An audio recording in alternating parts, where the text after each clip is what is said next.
हाँ। दिव्य समाचार श्रीमद श्रीअरविंदଙ୍କ ସହ ଘଟିତ 247 ସତ୍ୟ କାହାଣୀ। ମୂଳ ରଚନା ରହିଛି ଶ୍ୟାମ କୁମାରୀଙ୍କର, ରୂପାନ୍ତର ଧ୍ରୁବଚରଣ ହୋତା। ନାରୀମାନଙ୍କ ପ୍ରତି ଶ୍ରୀମାଙ୍କର ସମବେଦନା।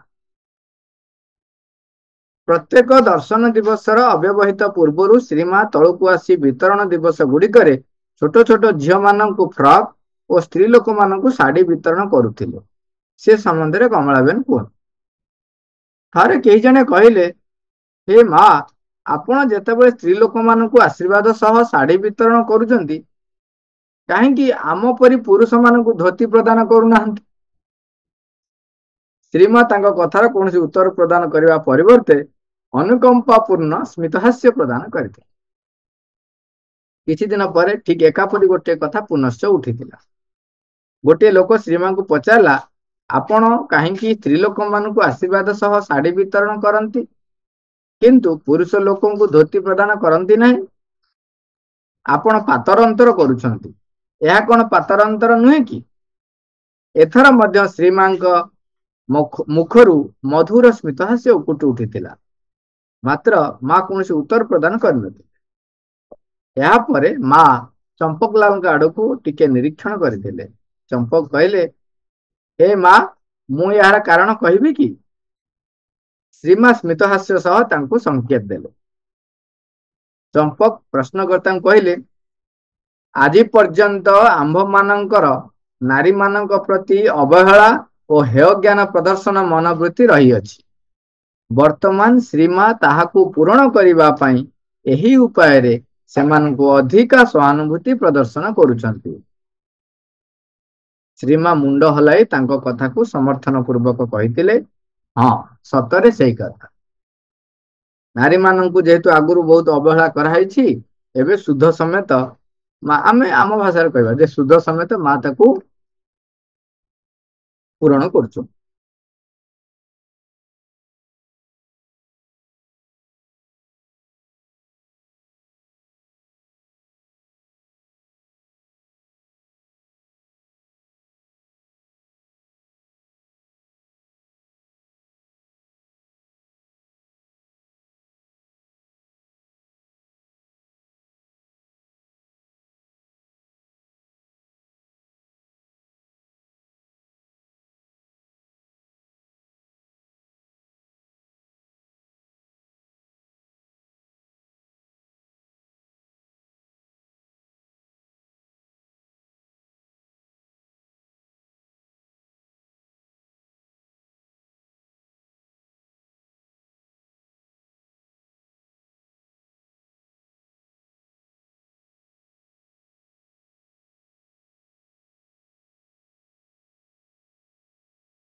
ଭାରତକୁ ଭାରତୀୟଙ୍କ ଠାରୁ ରକ୍ଷା କର।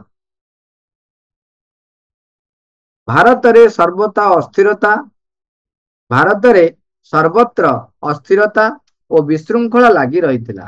କେହି ଜଣେ ମାଙ୍କୁ ପ୍ରାର୍ଥନା କଲେ, ଦୟାକରି ଭାରତକୁ ଭାରତୀୟମାନଙ୍କ କବଳରୁ ଉଦ୍ଧାର କରନ୍ତୁ। ଶ୍ରୀ ମା ଉତ୍ତରରେ କହିଥିଲେ, ହଁ, ଏହାର ପ୍ରାୟ ଆବଶ୍ୟକତା ପ୍ରତୀୟମାନ ହେଉଅଛି। ସାଧନାରୁ ଛୁଟି। ଆଶ୍ରମର କେତେକ ବିଭାଗ ରବିବାର ଦିନ ଛୁଟି ଦିଅନ୍ତି। ଆଶ୍ରମ ଭୋଜନାଳୟରେ କାର୍ଯ୍ୟ କରୁଥିବା କେହି ଜଣେ ସାଧକ ଦାବି କଲେ, ସେଠାରେ ମଧ୍ୟ ଅନ୍ୟାନ୍ୟ ବିଭାଗ ପରି ଗୋଟିଏ ଦିନ ଛୁଟି ଦିଆଯିବା ବିଧେୟ ଅଟେ। ଭୋଜନାଳୟ ଦାୟିତ୍ୱରେ ଥିବା ସାଧକ ତାଙ୍କୁ ବୁଝାଇଲେ ଯେ, ବ୍ୟବହାରିକ ଦୃଷ୍ଟିକୋଣରୁ ତାଙ୍କର ପ୍ରସ୍ତାବଟି ଗ୍ରହଣୀୟ ନୁହେଁ କିମ୍ବା କାର୍ଯ୍ୟକାରୀ ନୁହେଁ। କିନ୍ତୁ ସେ ତାଙ୍କର ଜିଦରେ ଅଟଳ ରହିଲେ ଓ ଯୁକ୍ତି କଲେ ଯେ, ତାଙ୍କ ପ୍ରସ୍ତାବଟି ଶ୍ରୀମାଙ୍କ ନିକଟକୁ ପ୍ରେରଣ କରାଯାଉ।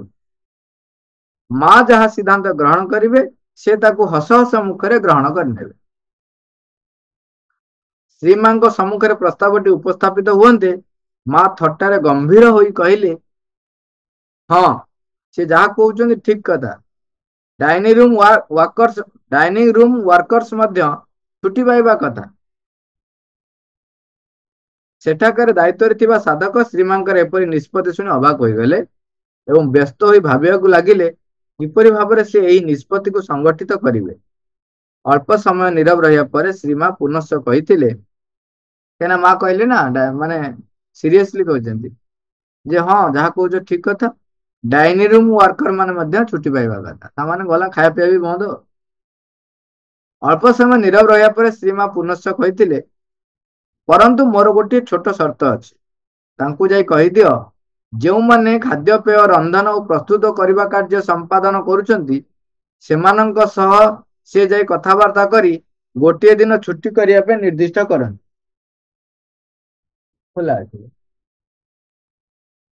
ତାଙ୍କୁ ଯାଇ କହିଦିଅ, ଯେଉଁମାନେ ଖାଦ୍ୟପେୟ ରନ୍ଧନ ଓ ପ୍ରସ୍ତୁତ କରିବା କାର୍ଯ୍ୟ ସମ୍ପାଦନ କରୁଛନ୍ତି, ସେମାନଙ୍କ ସହ ଯାଇ ସେ କଥାବାର୍ତ୍ତା କରି ଗୋଟିଏ ଦିନ ଛୁଟି କରିବା ପାଇଁ ନିର୍ଦ୍ଦିଷ୍ଟ କରନ୍ତୁ। ସେହି ଦିନଟି ଭୋଜନାଳୟ, ଗୋଶାଳା ଇତ୍ୟାଦି ଯେଉଁ ସମସ୍ତ ବିଭାଗ ଖାଦ୍ୟପେୟ ଯୋଗାଣ ଓ ପ୍ରସ୍ତୁତିକରଣରେ ସାହାଯ୍ୟ କରୁଛନ୍ତି, ସମସ୍ତଙ୍କ ପାଇଁ ସପ୍ତାହରେ ଗୋଟିଏ ଦିନ ଛୁଟି ନିର୍ଦ୍ଧାରଣ କରିଦେବେ। ସେଦିନ କାହାକୁ କିଛି ଖାଦ୍ୟ ପରିବେଷଣ କରାଯିବ ନାହିଁ ଏବଂ ଯେଉଁମାନେ ନିଜ ଘରେ ରନ୍ଧନ କରୁଛନ୍ତି, ସେମାନେ ମଧ୍ୟ ସେହି ଦିନ ଛୁଟି କରିବେ। ତାଙ୍କୁ କୁହ, ସମସ୍ତଙ୍କ ସହ ପରାମର୍ଶ କରି ଗୋଟେ ନିର୍ଦ୍ଦିଷ୍ଟ ଦିନ ସ୍ଥିର କରିବେ, ତାପରେ ଯାଇ ମୋର ସ୍ୱୀକୃତି ପ୍ରଦାନ କରିବି। ଏହାପରେ ମା ଆଉ ଟିକେ ଗମ୍ଭୀର ହୋଇଯାଇ କହିଥିଲେ, ତୁମ ପାଇଁ କାମ ହିଁ ସାଧନା। ଚାକର ଛୁଟି ପାଇବା ବାଞ୍ଛନୀୟ, କିନ୍ତୁ ଯେଉଁମାନଙ୍କ ନିମନ୍ତେ କାମ ହିଁ ସାଧନା, ସେମାନଙ୍କୁ ଛୁଟି ପ୍ରଦାନ କରିବା ଅର୍ଥ ସାଧନାରୁ ଅବକାଶ ଗ୍ରହଣ କରିବା ସଙ୍ଗେ ସମାନ ଅଟେ। ଲେମ୍ବୁ କିଛି କ୍ଷତି ସାଧନ କରେ ନାହିଁ।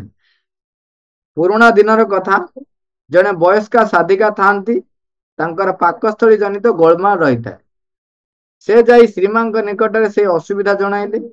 ଶ୍ରୀମା ତାଙ୍କ ଉପରେ ଦାବି କରିଥିଲେ, କାହିଁକି ତୁମେ ଖାଉଛ? ହେ ମା, ମୁଁ କିଛି ଖାଇପାରୁନାହିଁ, କେବଳ ଲେମ୍ବୁ ରସ ସେବନ କରୁଅଛି। ଏହି କଥା ବୃଦ୍ଧା ସାଧିକା ମାଙ୍କୁ କହିଲେ। ଶ୍ରୀମା ଦୃଢତା ସହ କହିଲେ, ଲେମ୍ବୁ ରସ କେବେ ହେଲେ କିଛି କ୍ଷତି କରେ ନାହିଁ। ମା, ଥ୍ୟାଙ୍କ ୟୁ ଅଲ୍।